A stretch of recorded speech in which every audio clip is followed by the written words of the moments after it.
네, 안녕하십니까. 김상진입니다. 세상을 절대 못 바꾸는 15분. 드디어 13번째 시즌의 첫 번째 강의입니다. 동정은 개나 줘버려라. 병원에서 지금 찍고 있고요. 갑자기 동영상을 올려야 되겠다는 생각이 들어서 지금 제 휴대전화로 동영상을 녹화하고 있습니다. 그래서 뒤가 조금 왜곡되기 조금 나오긴 하는데 내용만 전달되면 되지 않겠습니까? 제가 3월 21일에 동영상을 올리고 3개월 만에 다시 시즌 13번째 첫 번째 강의로 돌아왔습니다. 근데 3개월을 쉬었는데 반년도 더 쉰 것 같습니다. 운전을 하고 가면서도 시간이 남을 때도 이런 걸 동영상에 올리면 되겠다고 이제 생각을 하곤 했습니다. 3개월은 길다면 길고 짧다면 짧지만 어느 정도 이야기거리가 머릿속에 채워지는 시간이었습니다. 3개월 동안 정말 많은 일들이 있었죠. 그 욕망과 탐욕의 용광로 같았던 국회의원 선거가 있었고, 송중기, 송혜교 커플이 나온 태양의 후예가 엄청난 인기를 끌기도 했습니다. 그리고 끔찍한 사건들도 종종 뉴스에 오르기도 했고요. 자, 시즌 13번째 첫 번째 강의를 하면서 제가 다시 한번 말씀드리고 싶은 것은, 제가 말하는 것을 듣다 보면 들으시는 분의 생각과 다를 수 있습니다. 그럼 제 생각이 틀린 겁니다. 그렇게 생각하시면 됩니다. 제가 얼마나 잘났다고 모든 걸 정확하고 바르게 알 수 있습니까? 여전히 편견에 가득 차 있고 작은 일에 섭섭하고 짜증과 화도 잘 내는 그런 사람입니다. 그러니 제 생각과 다르다고 여기시면 듣는 분, 제 생각 말고 듣는 분의 생각을 믿으십시오.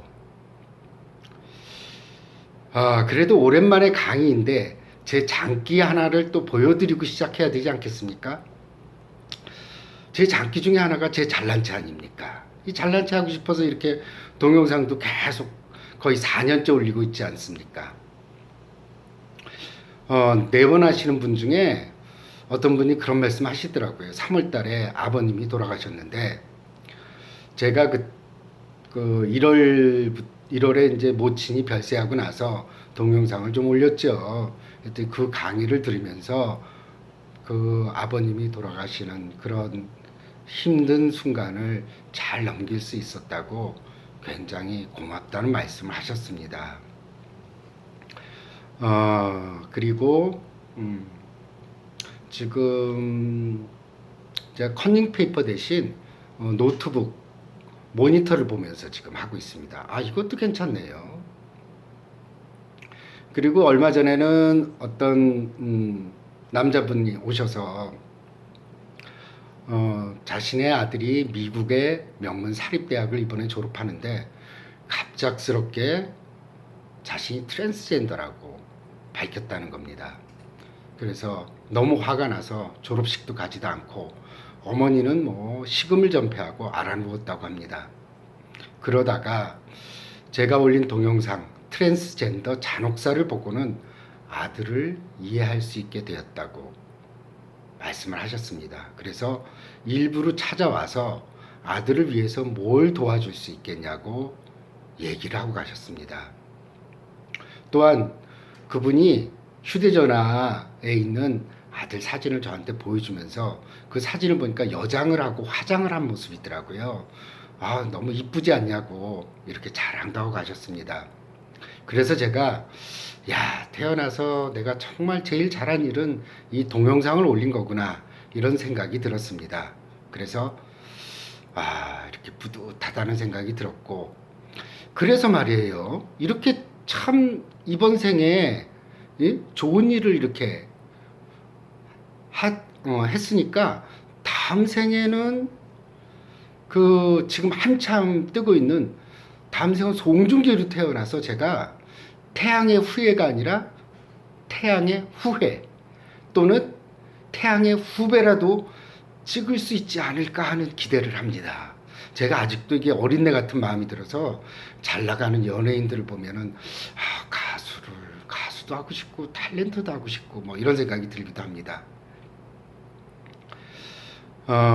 제가 이제 8월이면 동영상을 올린 지도 4년이 되는데 그래도 또 고맙다는 말씀도 좀 종종 듣곤 하다 보니까 그동안 제가 허튼 수작은 한 건 아니라는 생각을 했습니다. 어떤 분이 댓글에 이런 말을 적었더라고요. 허튼 수작하지 말고 거울에 네 얼굴이나 비춰보라고 그런 댓글을 달았더라고요. 그래서 가만히 생각하니까 허튼 수작이 아니란 것은 맞는 것 같아요. 또 이렇게 많은 분은 아니지만 제 동영상을 보고 또 도움을 받았다고 하니까 말이에요. 또 거울에 얼굴을 비춰보라는 거는 뭐 저도 매일 아침에 하고는 하지만 뭐 이거는 저의 인생이랑 뗄래야 뗄 수 없는 게 거울입니다. 제 고등학교랑 중학교 동창이 있는데 제가 중학교 때는 그 친구를 몰랐어요. 그런데 그 친구가 고등학교 올라와서 친해졌는데 그 친구는 제가 중학교 다닐 때를 기억하더라고요. 저는 그 친구를 몰랐는데. 그래서 제가 제 어릴 때 모습이 좀 궁금해서 그 친구한테 물어본 적이 있어요. 친구야, 내 중학교 때는 어떤 모습이었니? 그랬더니 그 친구가 하는 말이 너는 말이야. 교실 뒤쪽에 거울 달려있지? 거기서 맨날 거울 보면서 머리 매만지고 있었어. 그 얘기를 하더라고요. 그래서 저도 사실은 놀랬거든요. 내가 그렇게 거울을 많이 보는 사람이었나? 아마 어린 시절부터 그랬던 것 같아요. 그때 아마도 어찌 여학생 좀 어찌 해볼까 하고 이 가슴에 바람이 들어가지고 이렇게 멋도 부리고 그랬던 때였던 것 같습니다. 그 당시에 우리 중학교 때는 또 나팔바지가 유행이었거든요.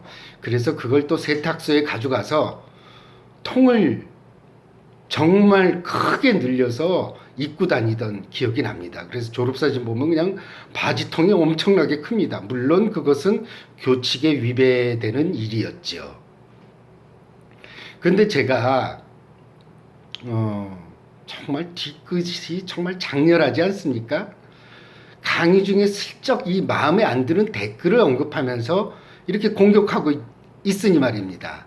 이렇게 저는 뒤끝도 많은 사람입니다. 말이 나온 김에 하나 더 얘기를 할까 합니다. 그 모친이 돌아가신 후에 그 며칠 후 올린 동영상, 어머니의 마지막 이야기. 그 동영상에 대해서 어떤 분이 댓글을 달았더라고요. 아니, 어머님이 그런 얘기를 많이 하셨거든요. 6.25 사변 때 바닥빨갱이들이 너무 많아가지고 걔네들이 배운 사람들은 다 죽였다. 그래가지고 그것 때문에 정말 겁이 났다는 얘기를 했었는데 그분이 그러더라고요. 자기는 제 모친의 동영상을 끝까지 볼 수가 없고 화가 났었다는 얘기를 화가 났었다고 그 댓글을 달았더라고요. 그 6.25 당시 빨갱이가 아닌데도 빨갱이가 몰려서 희생된 피해자가 얼마나 많은데 모친께서 계속 바닥 빨갱이들로 인해서 많은 사람이 죽었다는 이야기만 강조하느냐 이겁니다. 근데 저는 이분 생각이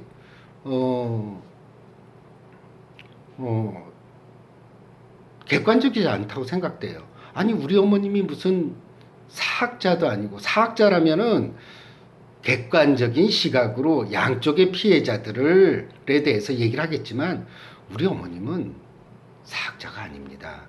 그냥 본인이 살고 겪은 인생 이야기를 했을 뿐이지 그걸 어떻게 공평하게 나눠서 얘기를 할 수 있는 그런 분은 아니시거든요. 그냥 정말 가난하게 자라서 제대로 배우지 못한 한 여성이 우리나라의 인생의 격동기를 어떻게 정말 씩씩하게 헤쳐나갔나 하는 게 이 어머니의 맥락이거든요. 이게 그거를 한마디로 줄이면 이렇게 넓게 좀 보셨으면 좋겠어요.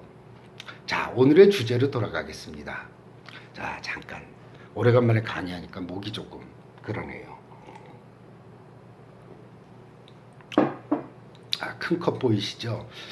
저 인간은 어떻게 컵을 갖다가 똑같은 거를 집에서도 하나 있고 병원에도 하나 있고 그렇게 예리한 관찰력을 가지신 분은 알 겁니다. 내 컵을 2개 사서 병원에서도 여기다 물을 담아 먹고 있습니다.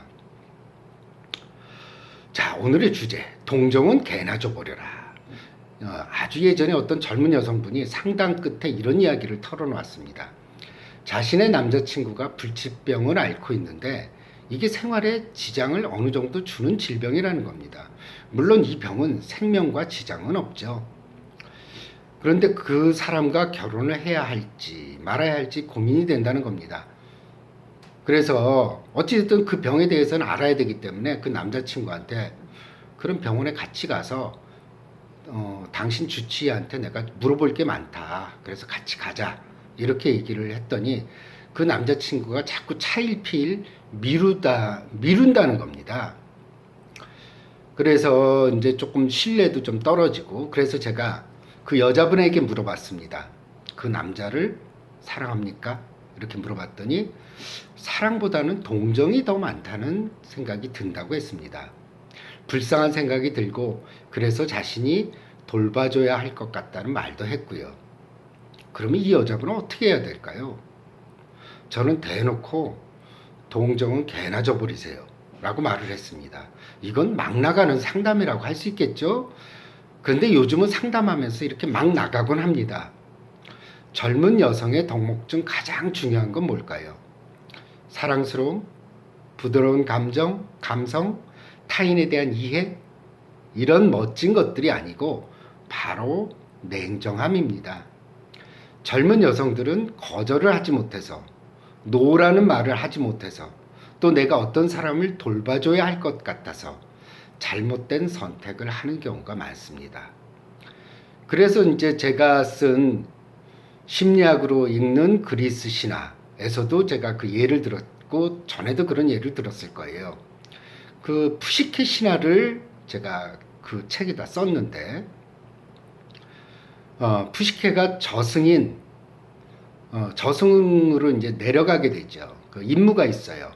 하데스의 아내인 페르세포네의 화장품을 가져오라는 겁니다. 그래서 이제 화장품을 가지고 나오는 길에 불쌍한 영혼들이 푸시케한테 달라붙기 시작한 거예요. 나를 여기서 꺼내달라, 나를 도와달라, 뭐 온갖 불쌍한 영혼들이 다 달려들었습니다. 그런데 푸시케는 다 거절하고 자신의 임무를 위해서 화장품만 가지고 이 지하세계, 저승을 빠져나오게 됩니다. 이 신화에서는 뭐 여러 가지 상징성이 있지만 젊은 여성의 덕목은 무엇이냐 하면은 바로 냉정함이라는 겁니다. 이 젊은 여성들이 동정에 이끌려서 자신이 꼭 해야 할 일을 하지 못하는 수가 많기 때문에 동정에 휘둘리지 말고 자기 앞길을 가야 한다는 것을 심리학적인 의미로 이 신화는 담아놓고 있는 겁니다. 많은 주부들이 상담을 하면서 이런 말을 합니다. 자신의 결혼을 후회한다고. 분명 연애할 때 남편이 술 문제가 있거나 무능해서 제대로 밥벌이도 못할 것이라는 걸 알았지만 자신이 그 사람을 제대로 만들 수 있다고 생각을 했고 또한 자기 없이는 저 사람이 폐인이 될 것 같아서 결혼을 했지만 남편은 달라진 것은 없고 평생 자신이 가족을 먹여 살려야 하는 운명에 놓이게 됐다는 겁니다. 그래서 너무 지치고 결혼을 괜히 했다는 후회를 한다는 얘기를 합니다.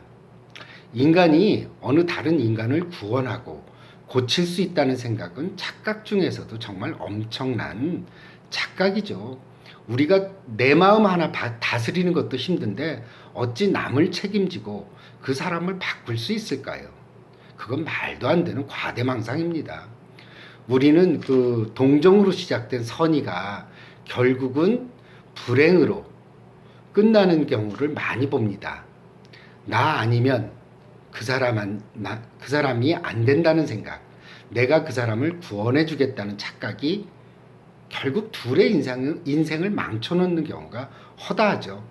동정을 주는 쪽은 점점 지쳐버리고 동정을 받는 쪽은 열등감으로 인해서 더욱더 배우자를 자기 옆에 두려고 하거나 의심하고 언제 떠나지 않을까 걱정을 하게 됩니다. 그래서 한쪽은 지치고 한쪽은 더욱더 상대방을 얽어매는 경우가 많습니다. 이는 영화에서도 볼 수가 있죠. 인간이 어떻게 지쳐가는가. 그 일본 영화 조제, 호랑이, 물고기들, 이 영화는 저는 몇 번을 봐도 참 재밌어요. 여기서도 보면 다리를 쓰지 못하고 휠체어에 의지하면서 살아야 하는 여주인공 조제가 할머니까지 죽게 되면서 혼자 남겨지게 되자 남자 주인공은 그녀에게 동정심을 느끼고 그걸 사랑이라고 생각합니다. 하지만 그녀와 같이 살게 되면서 그 남자 주인공은 점점 지쳐가죠. 결국 그녀를 두고 떠나버리고 맙니다. 예전에 사귀었던 여자에게로 돌아가고 만 것이죠. 그리고 눈물을 흘립니다. 자신이 이것밖에 안 된다는 자책의 눈물, 그리고 조제를 혼자 두고 떠나버린 죄책감의 눈물을 흘립니다. 하지만 영화를 보는 사람 그 누구도 그 남자 주인공을 원망하는 사람은 없을 겁니다. 그게 바로 우리 인간이니까요. 자신에게 버거운 상대방을 배우자나 애인으로 맞이할 경우 결국 누구나 지쳐버리게 되고 그 상대방을 떠나게 된다는 것을 이해하지 못할 사람은 없을 겁니다.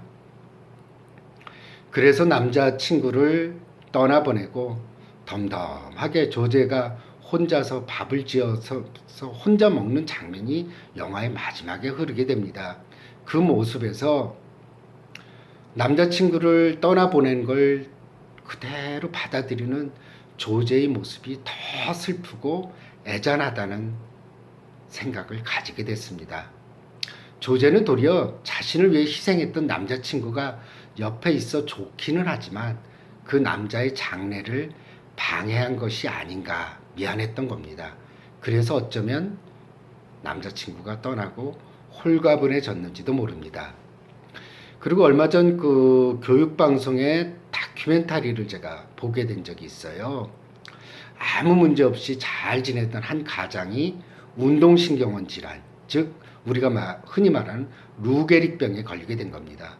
루게릭병은 점점 더 근육의 힘이 약해지면서 나중에는 호흡 근육마저 마비되면 사망에 이르게 되는 질병입니다. 그 가장에게는 아내랑 남매가 있습니다. 이 남자는 루게릭병이 진행되면서 글자도 쓰지 못해서 나중에는 컴퓨터가 화면이 동공을 인식해요. 그래서 알파벳을 쭉 보다가 자기가 원하는 알파벳 앞에서 눈을 찡긋거리면 그 글자가 뜨게 되죠. 그러니까 문장 하나 완성하려면 엄청나게 오래 걸리는 일이죠. 그러면서 가족들과 소통을 하게 됩니다. 이게 가장이 건강할 때서부터 루게릭병의 말기까지 이르는 동안의 과정을 다큐멘터리로 담은 겁니다. 처음에 가족들은 아버지를 위해서 헌신하게 됩니다. 하지만 이 병이 오래되면서 가족들은 지치게 되죠. 루게릭병은 마지막에 결정을 해야 될 때가 옵니다. 그 결정이란 뭐냐 하면은 호흡 근육까지 마비가 될 경우 산소 호흡기에 의지해서 남은 여생을 보낼 것인가, 아니면 산소 호흡기를 달지 않고 그대로 자연사할 것인가 결정해야 됩니다. 가족들은 이미 지쳤고 내심 아버지가 산소 호흡기를 달지 않기를 바랍니다. 하지만 아버지는 인생은 한 번뿐이다. 그러니까 나는 이렇게 의사소통을 못하는 한이 있더라도 산소호흡기를 달겠다고 합니다. 결국 아버지는 산소호흡기를 달게 되죠. 그러면서 이제 가족들의 인터뷰 내용들이 나오게 됩니다. 가족들은 점점 지치게 되고 그 아내도 우리 가족들은 아버지의 남편의 병을 통해서 똘똘 뭉칠 줄 알았더니 점점 더 사이가 나빠졌다는 겁니다. 아무리 간병인이 2명, 3명씩 와서 달려들어서 목욕을 시키고 그렇다 하더라도 가족 3명 중에 1명은 하루 종일 그 아버지를 지켜야 하거든요. 서로 당번을 정하고 그러는 과정 속에서 서로 바쁜 일이 생기게 되고 그러면서 점점 서로가 일을 피하려고 하게 됩니다. 그러면서 가족 간의 갈등은 극에 달하게 되지요. 그러면서 이 다큐멘터리는 끝나게 됩니다. 이렇게 피부치인 가족들도 오랜 병간호로 인해서 지쳐가게 됩니다. 그런데 남과 남의 만남, 부부라는 이 남남의 만남은 철저하게 기브앤테이크가 이루어져야 합니다. 그게 어느 한쪽이 부족하게 되면, 한쪽이 못 받게 되면, 한쪽이 넘치게 주게 되면 부부 생활은 이루어질 수가 없습니다. 그러니 뭐 결혼을 앞두고 배우자를 선택하는 데 있어서 그 냉정함이라는 게 얼마나 중요한지 알 수가 있습니다. 이런 냉정함이 꼭 젊은 여성만의 덕목은 아닙니다. 어느 나이대를 막론하고 우리는 냉정함이란 덕목을 잊으면 안 됩니다. 우리가 친한 친구라서 또 부모 형제이기 때문에 빚 보증을 서거나 무리한 대출을 해서 빌려주었다가 그로 인해 온 가족이 길거리에 나앉는 일이 많은 이유도 바로 냉정하지 못했기 때문입니다. 그리고 그때 자신이 거절하지 못한 것에 대해서 후회하게 되죠. 냉정함은 나쁜 덕목이 아닙니다. 도리어 지나친 동정이야말로 저는 나쁜 덕목이라고 생각합니다. 그로 인해 자신도 상대방도 모두 자멸하는 게 바로 지나친 동정이죠. 인간은 주변 사람들과의 관계에서 100% 헌신적일 수는 없습니다. 어느 쪽이 지나치게 헌신을 하게 되면 무의식에서 이런 게 나와요. 내가 어떻게 너한테 그런 많은 걸 했는데 그럴 수 있냐라는 섭섭함이 드는 게 정상입니다.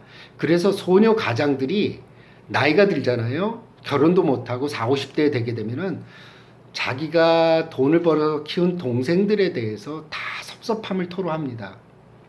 내가 결혼도 못하고 내가 배우지도 못하고 내 한 몸 희생해서 온 동생들을 다 시집 장가 보내고 교육도 시켰는데 얘들이 어떻게 나한테 그럴 수 있냐라고 합니다. 그래서 제가 그런 말을 하죠. 그러면 동생들이 뭐라고 그런지 저는 알아요. 그건 누나가 원해서 한 일이잖아. 그렇게 얘기하지 않아요? 그랬더니 맞대요. 그게 사람들이 생각하는 방식이거든요. 그냥 본인도 너무 지나치게 희생하지 말고 자기 것을 챙겼으면 또 나름대로 동생들은 또 살아가게 돼 있습니다. 그래서 저는 이런 사람들의 심리가 잘못됐다는 게 아니라 이게 정상적인 반응이라는 거죠. 그래서 저는 어디 돈을 기부하더라도 아는 곳, 아는 사람, 또 내가 볼 수 있는 곳, 그런 곳에 기부를 하지 않으려고 합니다.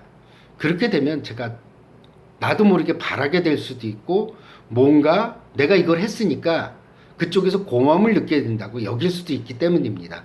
그래서 아예 모르는 곳, 내가 만날 수도 없는 사람들, 내가 평생 인연이 닿지 않을 그런 곳에다가 기부를 하게 됩니다.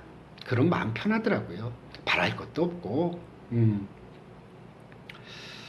그래서 남이 자신에 대해서 냉정하다고 욕하지 말고 자신이 베푼 선의를 도리어 다시 돌려받고 싶은 무의식적인 욕구를 한번 도리어 관찰해 보십시오.